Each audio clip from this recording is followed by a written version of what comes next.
Hello everyone, I once again welcome you all in our engineering mechanics video series. तो हमने chapter number 1 complete कर दिया है, जिसमें हमने न्यूमेरिक 3D फोर्सेस पढ़ लिया है, नॉर्मल फोर्सेस पढ़ लिया है। और उसके आगे के न्यूमेरिकल्स हम पेपर के टाइम पे पूरा का पूरा क्वेश्चन पेपर सॉल्व करेंगे। मैंने आपको एग्जांपल के तौर पे बता दिया है कि कौन सा पेपर कैसे, कौन सा न्यूमेरिकल कैसे सॉल्व होता है। अगर आपको कोई भी डाउट है तो हम वीडियो सीरीज में आगे चल के क्वेश्चन पेपर सॉल्व करेंगे, तो उसमें आपको वो डाउट्स क्लियर होगा। तो आज हम चालू करने वाले हैं chapter number 5, kinematics of forces. Don't take tension, डरिए मत। हम चैप्टर नंबर 5 खाली सीक्वेंस में चैप्टर नंबर 5 पे जा रहे हैं, क्योंकि इसके बाद के जो चैप्टर्स हैं वो ऑलमोस्ट सबके सब इंटरकनेक्टेड है, या ये समझ लीजिए ज्यादा टफ नहीं है। इसी वजह से हम पहले चैप्टर नंबर 5 कर रहे हैं, क्योंकि इसके अंदर पूरा का पूरा चैप्टर सिर्फ और सिर्फ न्यूमेरिकल बेस्ड, फॉर्मूला बेस्ड है। तो आप लोग सिंपल फॉर्मूलाज पढ़े, पुटअप करना है और आंसर निकालना है। थोड़ा बहुत मैकेनिक्स लगेगा, वो मैं आपको बता दूंगा।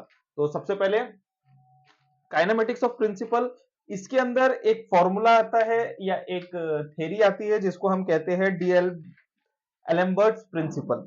तो ये क्या बोलता है बेटा, ये जो प्रिंसिपल है ये सिंपल न्यूटन का सेकंड लॉ फॉलो करता है। अब according to Newton second law क्या बोलता है, force is equals to mass into acceleration. मतलब कोई भी एक मास को मूव फोर्स लगाओगे तो उसमें एक्सेलरेशन होगा, वो मूव करेगा। ठीक है।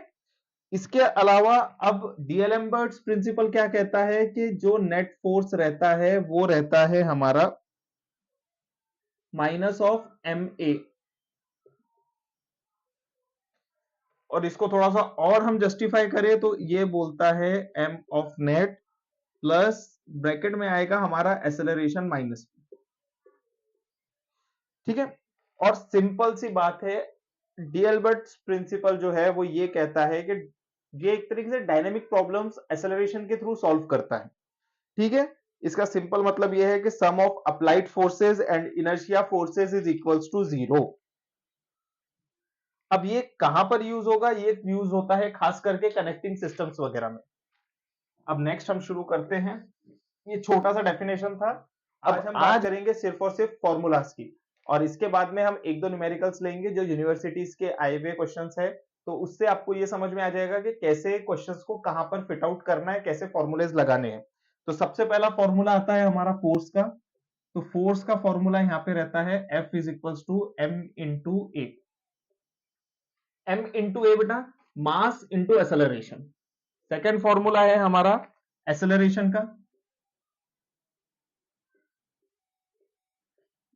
एक्सेलरेशन का फॉर्मूला होता है v2 स्क्वायर माइनस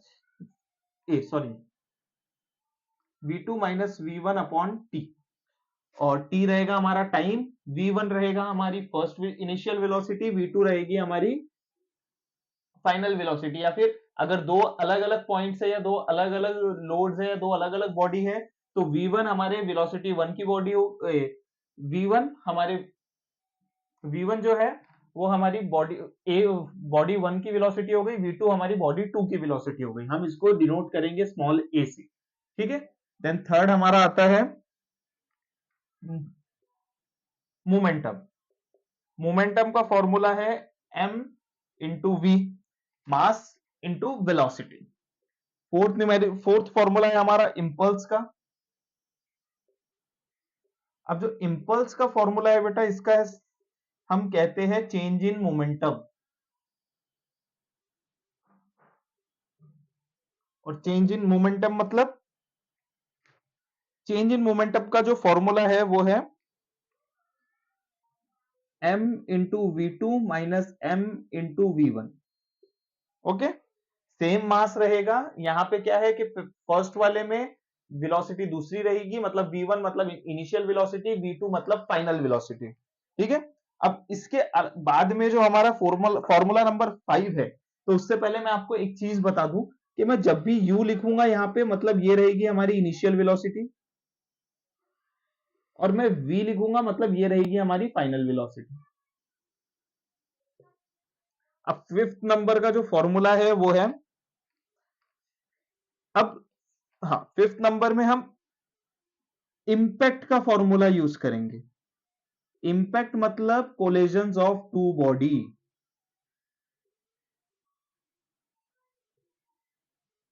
कोलिजन मतलब कि दो बॉडीज आपस में टकराएगी तभी इंपैक्ट पैदा होगा, उसी को कहा जाता है इंपैक्ट या फिर कोलिजन ऑफ बॉडी। और उनके फॉर्मूले जो है वो है MOM मतलब मोमेंटम बिफोर इंपैक्ट, और एक रहता है मोमेंटम आफ्टर इंपैक्ट।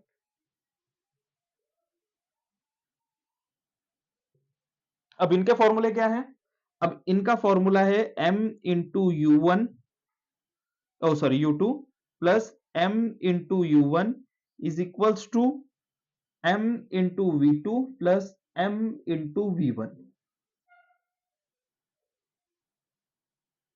अब अगर इसमें कई जगह पे ऐसा होगा कि यहाँ पे दो मास दिए रहेंगे तो हम दोनों मास को अलग अलग यूज करेंगे। अब U2 U1, अब ऐसा भी हो सकता है कि M2 दिया रहेगा तो M2 इंटू U2 हो जाएगा, M1 इंटू U1 हो जाएगा, M2 इंटू V2 हो जाएगा, प्लस M1 इंटू V1 हो जाएगा। तो ये हमें इंपैक्ट वगैरह के क्वेश्चंस में सॉल्व करेंगे हम। इंपैक्ट का क्वेश्चन एक है तो वो हम आज ही सॉल्व करने वाले हैं।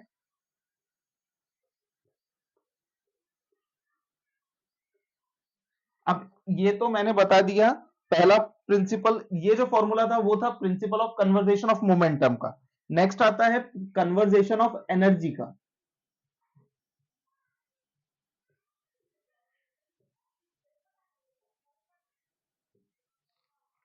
अब कंजर्वेशन ऑफ एनर्जी क्या बोलता है? कंजर्वेशन ऑफ एनर्जी कहता है काइनेटिक एनर्जी बिफोर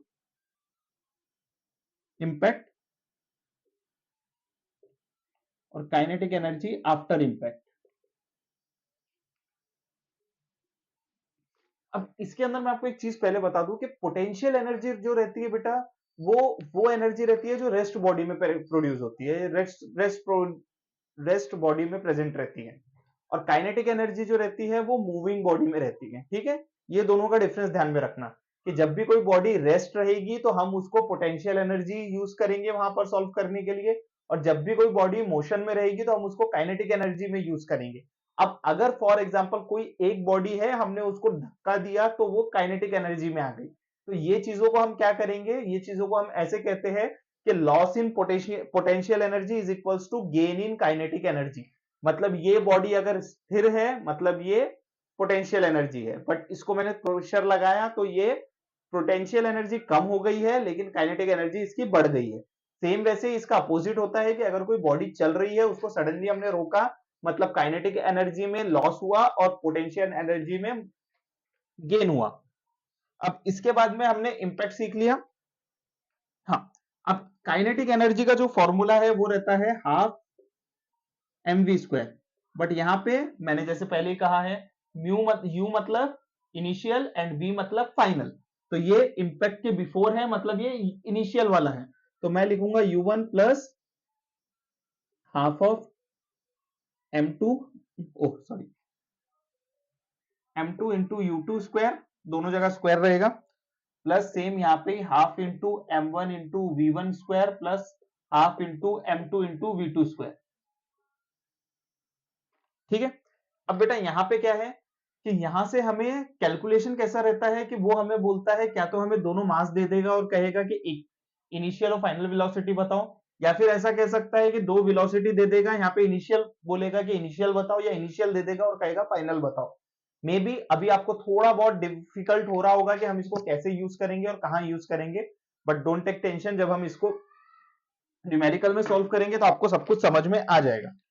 ठीक है, अब नेक्स्ट हमारा काइनेटिक एनर्जी, ये हमारा फॉर्मूला नंबर 5 का पार्ट बी हो गया। पहला था कंजर्वेशन ऑफ मोमेंटम फॉर्मूला, जिसको हमने यूज किया m1 into u1 m into u1 plus m into u2 is equal to m into v1 plus m into v2, और कंजर्वेशन ऑफ एनर्जी में काइनेटिक एनर्जी दोनों तरफ आ गया।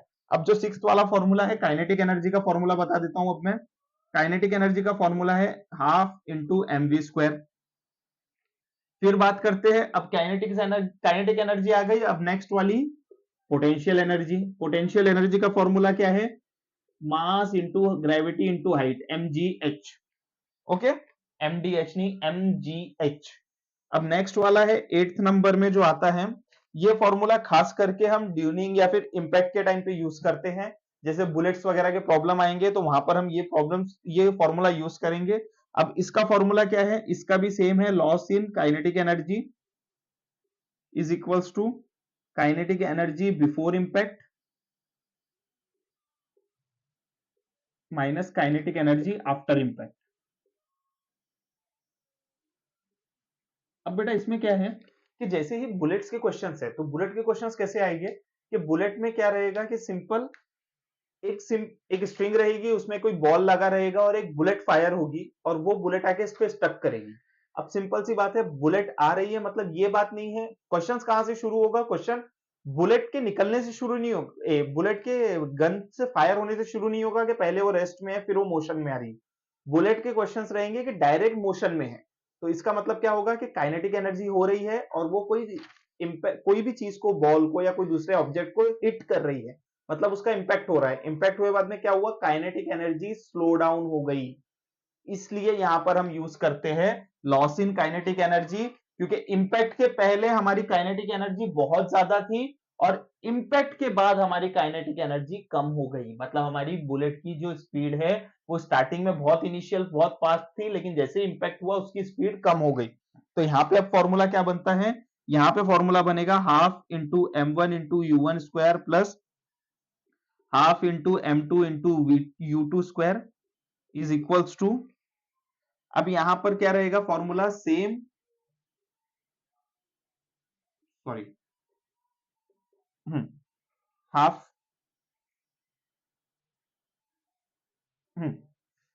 काइनेटिक एनर्जी बिफोर इंपैक्ट का formula, उसमें से हम माइनस कर देंगे half into m1 into v1 का square plus half into m2 into v2 का स्क्वायर। यहां पे हमने क्या किया, कंजर्वेशन ऑफ एनर्जी में दोनों तरफ उसको इज इक्वल टू किया, यहां पे हमने उसको माइनस किया। ठीक है बेटा। अब नेक्स्ट नाइन्थ वाला जो क्वेश्चन है वो रहेगा हमारा फॉर्मूला कोएफिशिएंट ऑफ रेस्टिट्यूशन।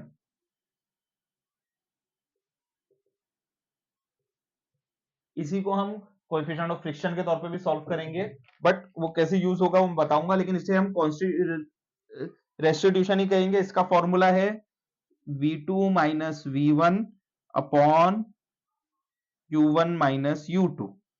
ठीक है, और ये वाली वैल्यू हमेशा ना 0 टू 1 के बीच में रहेगी, ये वैल्यू कभी भी 1 से ज्यादा नहीं हो सकती। ओके, यहां तक आपको समझ में आ गया। अब बात करते हैं नाइन्थ वाले फॉर्मूले की, टेंथ वाला फॉर्मूला।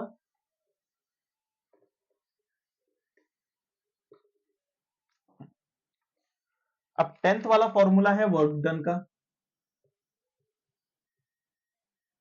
वर्क डन का फॉर्मूला क्या है, work done is equal to change in kinetic energy. अब वर्क डन का फॉर्मूला यहां पे रहता है बेटा एफ इंटू एस बोलो या डेल्टा बोलो, कुछ लोग इसको एस बोलते हैं कुछ लोग डेल्टा कहते हैं। और चेंज इन काइनेटिक एनर्जी का फॉर्मूला है M into under bracket B square minus final minus initial. अब ये क्या है, एफ जो है बेटा वो रहेगा आपका फ्रिक्शनल फोर्स, सिर्फ फोर्स नहीं फ्रिक्शनल फोर्स। डेल्टा या एस कह लो, ये रहता है हमारा displacement. Mass, final velocity, initial velocity. Next आता है हमारा एवरेज इंपैक्ट फॉर्मूला।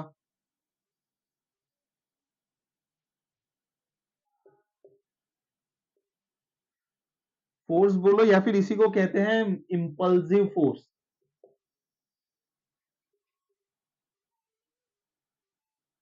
अब इसका फॉर्मूला क्या है, इसका फॉर्मूला है m into V minus U upon T. ये सबके सब फॉर्मूले आपकी डायरी में नोट होने चाहिए, जिससे आपको आगे चल के ये सब चीजों में इजी रहेगा। 11th फॉर्मूला आता है मैक्सिमम टेंशन फाइंड आउट करने का। ये रहता है weight plus centrifugal force. Centrifugal force का फॉर्मूला क्या है, सेंट्रीफ्यूगल फोर्स का फॉर्मूला है m into V square divided by R. R is the radius, v again velocity, m is equals to mass. और 12th है हमारा टी मिनिमम। टी मिनिमम का formula रहता है हमारा M G cos of theta. अब last में एक फॉर्मूला मैं बताऊंगा आपको, ये ट्रिक है m into 9.81 is equals to wait.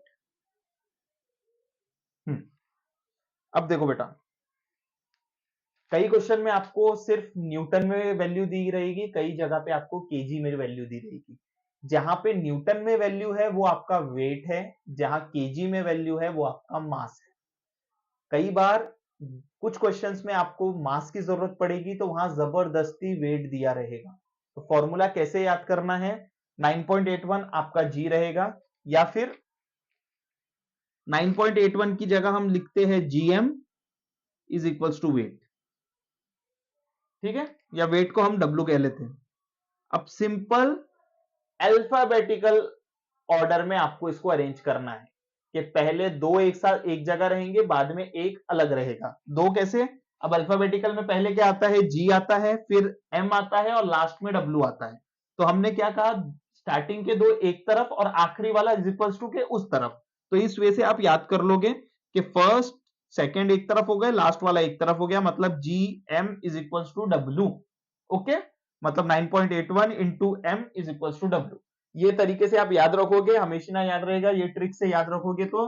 और जब भी आपको वेट दिया है, मास निकालना है, तो वेट डिवाइडेड बाय 9.81, या फिर वेट दिया है मास निकालना है तो 9.81 इंटू मास, मास दिया है वेट निकालना है तो आपको 9.81 से उसको मल्टीप्लाई कर देना होगा। ओके, एक फॉर्मूला लास्ट बच गया है हमारा, उससे पहले मैं एक छोटा सा कॉन्सेप्ट समझा दूं आपको।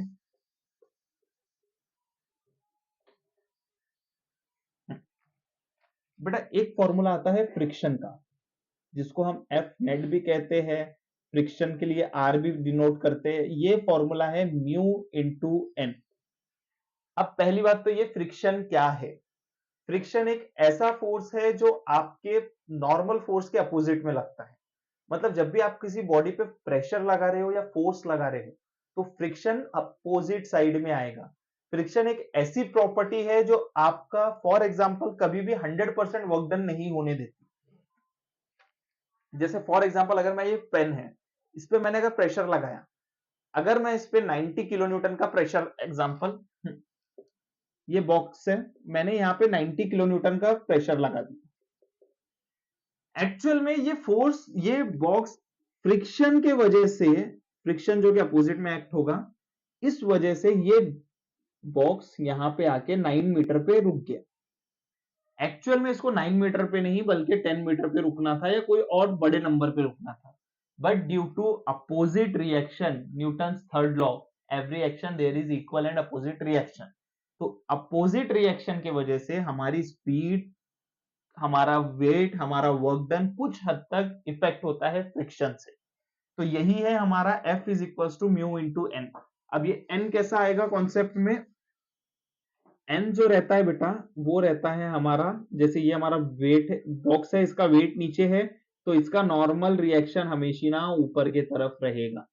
और फॉर्मूले के हिसाब से अगर मेरा प्रेशर यहां लग रहा है, F यहां पे है, तो यहाँ पे क्या आ जाता है, यहाँ पे आता है म्यू इंटू नॉर्मल रिएक्शन। ठीक है, ये न्यूमेरिक, ये चीजें आपको क्वेश्चन में अभी काम आने वाली हैं। अब हम विंटर 2024 का क्वेश्चन सॉल्व करेंगे, और ये क्वेश्चन आपको यहाँ पे स्क्रीन पे नीचे दिख रहा होगा। क्वेश्चन है, determine the acceleration of body shows in figure number 6 if the coefficient of kinetic friction is 0.02। मतलब हमें फ्रिक्शन दिया है या काइनेटिक फ्रिक्शन बोला है, हम इसको डायरेक्टली ई ले लो या म्यू ले लेते हैं, क्योंकि म्यू से ही हम उसको रिप्रेजेंट करते हैं। इसका फॉर्मूला आंसर है 0.20। अब उन्होंने क्या कहा है कि बॉडी ए की वेट जो है, मतलब ए बॉडी है हमारी, वो है 200 न्यूटन, और बी है हमारा 300 न्यूटन। अब इसकी फिगर कैसी है, इसकी फिगर कुछ तो भी ऐसे राउंड में दी हुई है।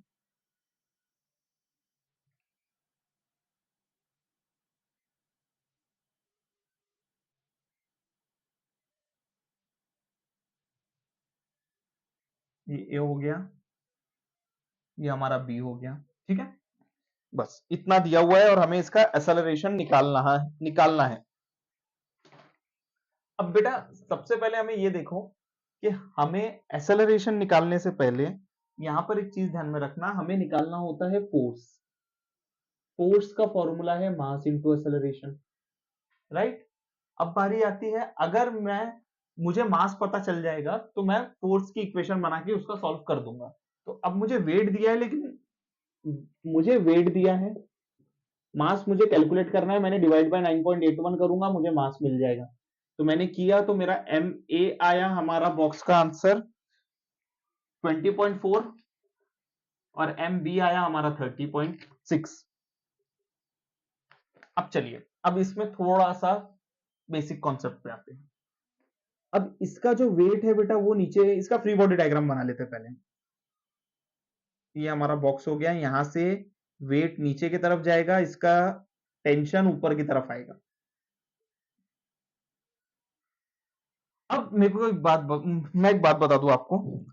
अब यहां पर गलती से हमारा वेट हमारे टेंशन से कम हो गया, तो क्या होगा, हमारा जो बॉक्स है वो कभी भी नीचे नहीं जाएगा, वो वहीं पर स्थिर हो जाएगा।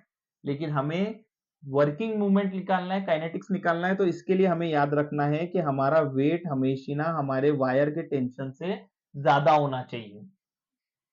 ओके, मतलब हमारे वायर में जितना टेंशन आ रहा है उससे ज्यादा हमारा वेट, हमारे वेट से ज्यादा हमारे वायर में टेंशन नहीं होगा नीचे साइड में। ओके, जो भी हमारा ब्लॉक ब्लॉक नीचे जा रहा है उसमें। तो हमारा क्या हो गया, वेट मतलब हमारा वेट कितना है, 200 न्यूटन माइनस टी। ओके, ये क्या हो गया, ये हमारा एफ नेट हो गया।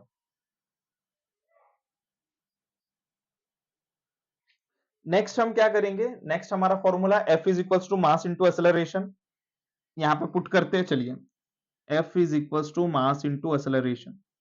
मास हमें पता है, हमारे ये वाले बॉक्स का मास है 20.4 जो हमने अभी कैलकुलेट किया है। एक्सेलरेशन हमें नहीं पता, ये हमें पता है 200 माइनस टी, टी मतलब टेंशन। अब यहां पर मुझे एक इक्वेशन मिल गई, इसमें दो अननोन है, ये हमारी इक्वेशन नंबर 1 हो गई। अब सेकंड क्वेश्चन की तरफ चलते हैं। अब हमने ये वाला पॉइंट निकाल लिया। अब यहां पर क्या हो रहा है, इस पॉइंट, इस वेट के वजह से हमारा 300 किलो न्यूटन का 300 न्यूटन का ऑब्जेक्ट मूव हो रहा है तरह। तो हमारा यहाँ पे फ्रिक्शन मूवमेंट हो रहा है एफ, ये हमारा नॉर्मल है, ये हमारा डाउनवर्ड में 300 आ गया। अब होता क्या है बेटा, यहाँ पे हम इसका फोर्स निकालते हैं, तो ये हो गया हमारा म्यू इंटू आर एन। मतलब यहाँ पर क्या हुआ बेटा, यहाँ पर हमने फोर्स उस तरफ लगाया तो हमारा मूवमेंट इधर आ गया, मतलब हमारा फ्रिक्शनल फोर्स यहाँ पे हो गया। अब एफ नेट निकालना है, तो कभी भी याद रखना कि ये वाला साइड का जो टेंशन रहेगा, यहां पर हमेशा ना हमारा टेंशन ज्यादा रहेगा एज कंपेयर टू इस फ्रिक्शन के, क्योंकि फ्रिक्शन बहुत थोड़े अमाउंट में लग रहा है, बट ये लोड जो है ये उस तरफ से रख रहा है तो ज्यादा टेंशन के साथ जा रहा है। तो हमारा फॉर्मूला क्या बन जाएगा, इधर इधर बन जाएगा हमारा टेंशन माइनस एफ के। यहां पर क्या हो रहा था, यहां पर हमारा वेट ज्यादा था और हमारा टेंशन कम था। यहाँ पे हमारा टेंशन ज्यादा है, हमारा वेट कम है। ओके, अगर यहाँ पे टेंशन ज्यादा हो गया और वेट कम हो गया तो हमारा मूवमेंट होगा ही नहीं, ये बात ध्यान में रख लेना। ठीक है, अब एफ नेट की बात करें हम, तो एफ नेट में हमारा फॉर्मूला क्या है, एफ नेट का टी माइनस एफ के हमारा फॉर्मूला है। तो एफ के मतलब क्या हो गया हमारा, mu into N, T minus mu into N, T minus 60 हमारा फॉर्मूला हो गया। ये हमारा हो गया एफ नेट आंसर। अब इसके बाद में हमें क्या करना है, एफ का मतलब हमें पता है मास इंटू एक्सेलरेशन है, टी माइनस 60 हमारा कैलकुलेशन हो गया। मास हमें दिया हुआ है हमारे ऑब्जेक्ट का, कितना है हमने निकाला 30.6 into A is equal to T minus 60। अब एज इट इज इनको थोड़ा सा हम रीअरेंज कर लेते हैं, ये हमारी इक्वेशन नंबर 2 हो गई। चलिए अब इसको रीअरेंज करते हैं, तो ये पहले minus T is equals to, minus T हो गया हमारा ये, यहाँ पे हम इसको इधर लेके आ जाते हैं, -20.4a इज इक्वल्स टू 200 उधर चले जाएगा तो -200। सेम वैसे ही वहां पे अरेंज करते हैं, तो टी हमारा एज इट इज उधर ही रहने दो, -30.6 into A is equals to +60। अब यहां पर हमारा जो भी आंसर आएगा, जैसे फॉर एग्जांपल ये हो गया हमारा -51 into A is equals to -200 +60, तो ये हो जाएगा -140, माइनस माइनस कैंसल, मतलब अप्रोक्सीमेटली हमारा आंसर आएगा 2 पॉइंट समथिंग समथिंग।